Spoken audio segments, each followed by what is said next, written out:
Hey guys, Mike, New York Magum here. Thank you for tuning in. I appreciate it as always. I thank you for your support. Today is Thursday the 2nd here in New York City. I apologize for the lighting. I think I've mentioned before. If not, I have a chandelier above my head and I have to rely on the light on the outside. And right now we got a big snowstorm coming our way. We already had some light snow dust the streets already. But the big part hasn't come yet, so it's very dark, shitty, and cold outside. So I apologize for the lighting. Before we begin, I'd just like to say happy late Christmas. I was hoping to post a video wishing you guys a Merry Christmas, but I didn't get a chance to. And also a Happy New Year. I hope a lot of the bad things that happened to you guys in 2013 will stay behind and the good memories will last. And 2014 will be a year that you could change some things around. I know I'm looking forward to leave some things in the past and change a few things in the future. So the point of this video is going to be a few things combined with each other. A few things that what I want to do is show you what I got for Christmas, because everything is firearm related. Alright. And a lot of these things are cool. And then one of the objects, items, I'm actually going to do a review on for you. So it's going to be a little show and tell, or review, in-depth review on that item. The first thing I got was this book called Weapon: A Visual History of Arms and Armor. I love this thing. It is fantastic. From beginning to end, since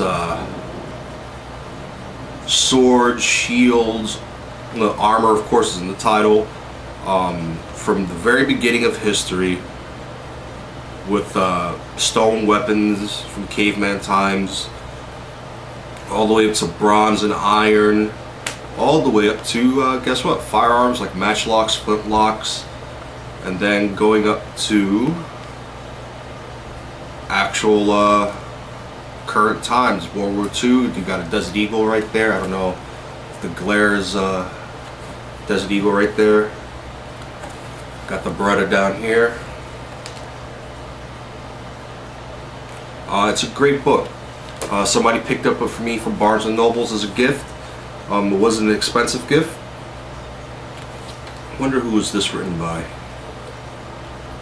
It doesn't say.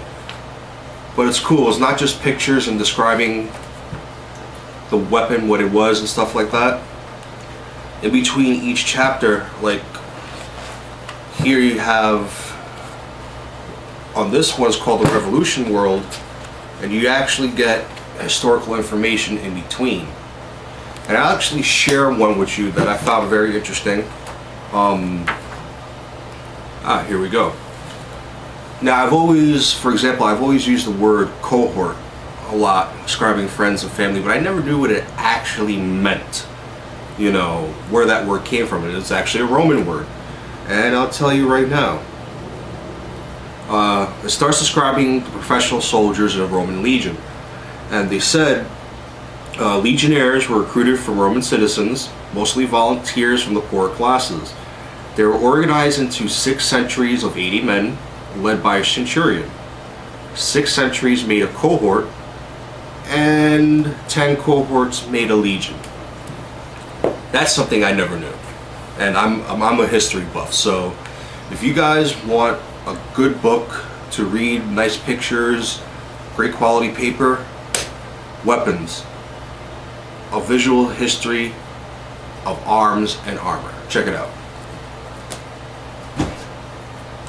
The second thing I got for Christmas, this is just pure coolness factor, is this. This is, I've got to be a little careful tilting this, it's full. An SOA gun mug. And the gun part is actually a Beretta. So I can actually drink my coffee or whatever I fill it up with. The detail is pretty nice. It's not super detailed, but it's a Beretta. Got the safeties on here, the Red You're Dead. I don't know how much it's coming up on camera. I'm sorry, but the Red You're Dead thing, the open slide design. And actually, the grip of this Beretta is not a full size. It's actually the same size as the Beretta Compact. So now I'm interested in getting a Beretta Compact because my fingers still rest on the gun pretty well. So might be looking at the Compact to use for a duty gun in my arm guard work. But this thing is sweet. I love it. This thing has been getting a lot of use out of it. Okay.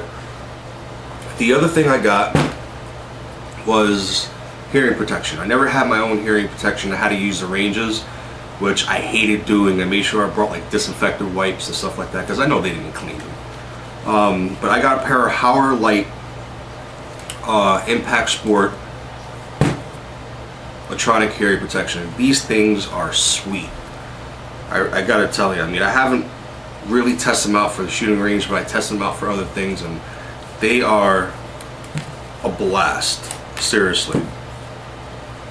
Now, my mom actually got these for me, and she got them for a really good deal. Amazon was having great deals, and with this and something else that she got me, she only spent like 46 bucks shipped. I was shocked because at the range at some of the ranges that I go to here in New York City, these things are expensive. They're like $70, $75. I don't know what you guys spend in your state, but you gotta remember, in New York City, everything's expensive. So these things are great. I'm going to be doing more of an in-depth review when I actually do shoot. So this will come in handy for my arm guard classes, which I also got to update you on. A pair of Radiant glasses. These are over prescriptions. Could actually tell you that I had trouble using eye protection when I shoot. Simply the fact my range did not have over prescription shooting glasses.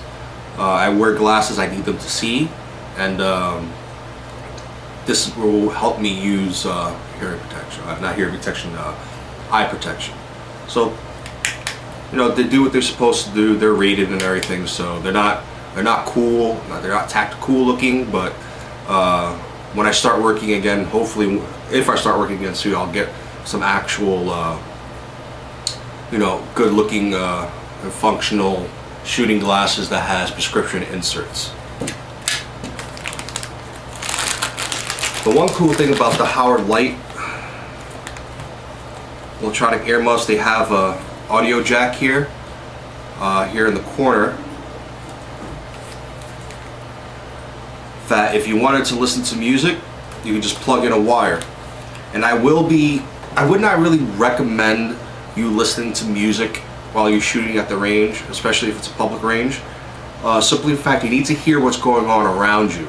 Even at the lowest setting, the music could be distracting, and that could be a safety issue, especially if you're at a public range like the ones I shoot at. You know, you need to hear the range officer's command when there's a ceasefire or wherever the case is. Another thing is squib loads. Squib loads make a very distinct sound. Thankfully, in the rounds that I have through the Beretta, I never got a squib load, but when I have fired with my brother down in Pennsylvania, he did reload. Got a squib load, and it's very distinct sound. It's a subtle sound, and if you have music playing even at a low level and you don't hear that sound, and you're trained to tap, rap, bang, you're gonna have a catastrophic failure. So I really don't recommend that. Now, if you have your own private range and you're not with anybody, you know, then hey, go for it, you know. But even by yourself, those squib loads, if you reload, it could be dangerous. But if I were to listen to music, which I may every once in a while, it'll be something like Five Finger Death Punch. This is the new album. I'm a metalhead. Metallica is my favorite band. It'll be Godsmack, AC/DC, Black Sabbath, Five Finger Death Punch, things of that nature. Now I can see I'm running a little longer on this video, so I'm going to break this up into a two-parter. The other thing I got, and the two-parter The second part is going to be actual review of the item, this item, which is a Safariland 3280 mid-ride holster. I did not get the leg drop like I said I would, simply for the fact is, you know, I'll use it in class, and if I do get hired for a job, if I didn't want to know if the job I was going for were allowed a leg drop, and they only wanted a, you know, mid-ride holster, paddle holsters, whatever the case is. So I just went with this to be safe. If I'm allowed to use leg drops at work, then I would just buy the attachment, the necessary accessories to convert it into a leg drop. It's not going to be that expensive. So that's what I got. You know, I'll do this into a two-parter because